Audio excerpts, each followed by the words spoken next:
جی دوستو، آج 27 جنوری کو انڈیا EU سمٹ ہوئی، 16 سمٹ تھی نیو دہلی میں،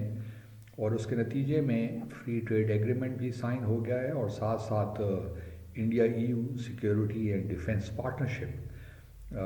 فریم ورک بھی سائن ہو گیا ہے۔ تو یہ دو بڑی اہم ڈیولپمنٹس ہیں،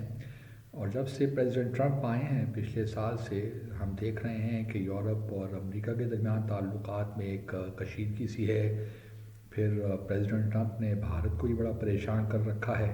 تو ایک وجہ تو یہ بھی بنی کیونکہ یہ مذاکرات جو ہے خاص طور پہ FTA کے حوالے سے تو بڑے عرصے سے چل رہے تھے، لیکن اب پریزیڈنٹ ٹرمپ کے آنے کے بعد دونوں سائڈز نے یہ احساس دونوں کو ہوا کہ یہ معاملات اس طرح نہیں چل سکتے، تو ہمیں کم از کم دونوں ممالک کو اپنا ٹریڈ بھی بڑھانا چاہیے اور ڈیفنس کوآپریشن پہ بھی توجہ دینی چاہیے۔ تو اب دیکھتے ہیں کیا ہوتا ہے، کیونکہ پہلے تو یہ FTA ہے، اب یہ جتنی ممبر کنٹریز ہیں 28 وہ اس کو ریٹیفائی کریں گے تب یہ افیکٹو ہوگا۔ اور اس کے بعد پھر یہ ڈیفنس کوآپریشن کا بھی انٹرسٹنگ ہے، اس میں ٹرانسفر آف ٹیکنالوجی کی جو بات ہے وہ بڑی اہم ہے۔ اور پھر ساتھ ساتھ بھارت پہلے بھی فرانس سے ہی رافیل طیارے لے رہا ہے، برطانیہ سے بھی لے سکتا ہے، اور ملٹری ہیلی کاپٹرز بھی لے سکتا ہے۔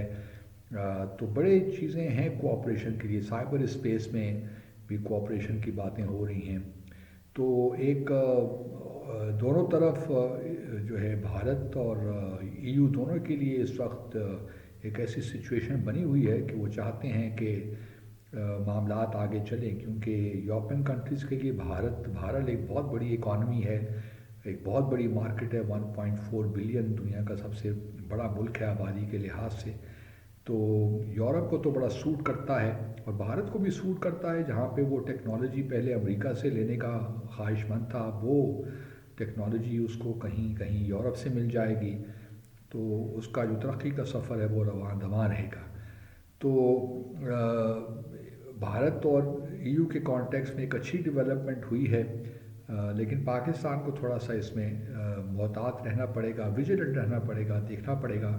کہ ہمارے تعلقات یورپین یونین کے ساتھ خراب نہ ہو جائیں، کیونکہ ہم جو ٹرمپ کے ساتھ بھی معاملات ہمارے ہیں تو اس سے کسی طور بھی افیکٹ نہیں ہونا چاہیے ہمارے جو امپورٹنٹ ریلیشنز ہیں یورپین کنٹریز کے ساتھ۔ اچھا، جو جوائنٹ اسٹیٹمنٹ ایشو ہوئی اس میں بہت سی باتوں کا ذکر ہے، یوکرین کا ذکر ہے، لیکن انڈیا کی پوزیشن کو سامنے رکھتے ہوئے اس اسٹیٹمنٹ میں کہیں کنڈیم نہیں کیا گیا رشین ایگریشن کو، بلکہ یہی کہا گیا ہے کہ UN کا جو یوکرین کا معاملہ ہے اس کو ڈائیلاگ کے ذریعے حل کیا جائے، اور UN چارٹر اور انٹرنیشنل لا کے پرنسپلز پہ حل کیا جائے۔ اور ادھر میرے خیال میں انڈیا نے تھوڑا بہت کوئی فلیکسیبلٹی شو کی ہے، یہ کہہ کر کے international law including independence, sovereignty and territorial integrity. So territorial integrity کا جہاں تک معاملہ ہے اس کو بھی بھارت نے مینشن کروایا ہے، یا یورپین یونین نے مینشن کروایا۔ تو بھارت نے یہاں rather than to condemn Russian aggression, انہوں نے اس حد تک ضرور بھارت نے فلیکسیبلٹی شو کی ہے۔ پھر ایران کا ذکر ہے، وہاں بھی یہی کہا گیا ہے کہ ڈائیلاگ کے ذریعے معاملات حل کیے جائیں۔ بورڈ آف پیس کا ذکر ہے، لیکن یہاں ذکر کرتے ہوئے یہ ضرور کہا ہے کہ یہ صرف غزہ کے لیے ہے، اور UN بہرحال ایک امپورٹنٹ ادارہ ہے، اور جو بھی ایک ملٹی لیٹرل سسٹم ڈیولپ ہوا تھا سیکنڈ ورلڈ وار کے بعد، وہی جو ہے سسٹم ہم اس پہ ہی بلیو ہمارا ہے، اور اسی کو ہم اسٹرینتھن کرنا چاہیں گے۔ تو یہ ایک اہم ڈیولپمنٹ، ایک اسٹیٹمنٹ کا ایک اہم حصہ ہے۔ ٹیررزم پیراگراف 15 میں اگر آپ دیکھیے تو اس میں وہی بات ہے کہ ٹیررزم کنڈیم کرتے ہیں، اور ہم مل کر ٹیررزم کے خلاف کام بھی کریں گے، لیکن آخر میں آ کر پہلگام کا ذکر ضرور کیا، جو 22 اپریل پچھلے سال دہشت گردی کا واقعہ ہوا تھا مقبوضہ جموں اور کشمیر میں، لیکن پہلگام کو ایڈریس کرتے ہوئے آگے جموں اور کشمیر لکھ دیا گیا، پہلگام قوما جموں اینڈ کشمیر، آگے انڈیا نہیں ہے۔ تو یہ ٹھیک ہے، ہماری بھی یہی پوزیشن ہے، اگر انڈیا ہوتا تو پھر ہمارے لیے ایک مسئلہ بن سکتا تھا، کیونکہ افغانستان کے جو فارن منسٹر گئے تھے اس کے بعد جو جوائنٹ اسٹیٹمنٹ ایشو ہوئی تھی اس میں پہلگام جموں اینڈ کشمیر اور آگے انڈیا لکھ دیا گیا تھا، تو وہ ہمارے لیے ایک تھا جس پہ ہم نے ڈیمارش بھی دیا کابل گورنمنٹ کو، لیکن کم از کم یو کو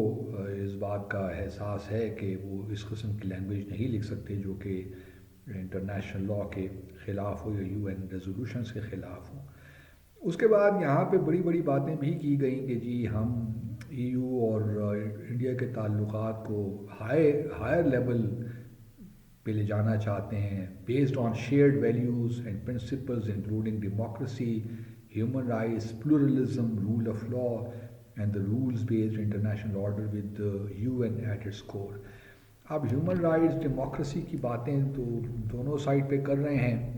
لیکن نہ یو کو جموں اور کشمیر کا معاملہ نظر آتا ہے، نہ منی پور کا معاملہ نظر آتا ہے، اور نہ ہی اور جو اس وقت مسائل ہیں بھارت میں وہ نظر آتے ہیں۔ تو بھارت اور پھر اس وقت یورپ کے اندر بھی جو ہے بڑا خلفشار ہے امیگریشن کے معاملات کو لے کر، اور اب یہ جو ہے رائٹ ونگز جو پارٹیز ہیں، فار رائٹ کی پارٹیز، چاہے وہ یو کے میں ہو، فرانس میں ہو، اٹلی میں ہو، ہنگری میں ہو، اور بھی بہت سی جگہوں پہ اب ان کی جو ہے ایک سپورٹ بیس ان کا بڑھ رہا ہے، اس میں اضافہ ہو رہا ہے۔ تو اور یہی حال انڈیا کا بھی ہے، وہاں بھی جو بی جے پی ہے، ہندتوا کا جو پولیٹیکل اثر و رسوخ ہے وہ بھی بڑھ رہا ہے، بلکہ ابھی تو خبریں یہ ہیں کہ اتراکھنڈ میں بہت سے ایسے ٹیمپلز ہیں جن میں نان ہندوز کا جانا وہاں بند کر رہے ہیں، اور خاص طور مسلمانوں کا ٹیمپلز میں جانا بند کر رہے ہیں، اور ان کے ارد گرد بھی وہ علاقہ ریسٹرکٹ کر رہے ہیں مسلمانوں کے لیے۔ تو اب ای یو کو یہ نظر تو نہیں آتا، لیکن چونکہ ای یو کے اپنے ہارڈ انٹرسٹ انوالوڈ ہیں اس وقت انڈیا کے ساتھ، تو وہ ان چیزوں کو صرف نظر کر سکتے ہیں۔ باقی یہ ساری باتیں ہی ہیں ہیومن رائٹس کی، اصل چیز تو جو ہے انٹرسٹ ہیں، اور وہی ای یو بھی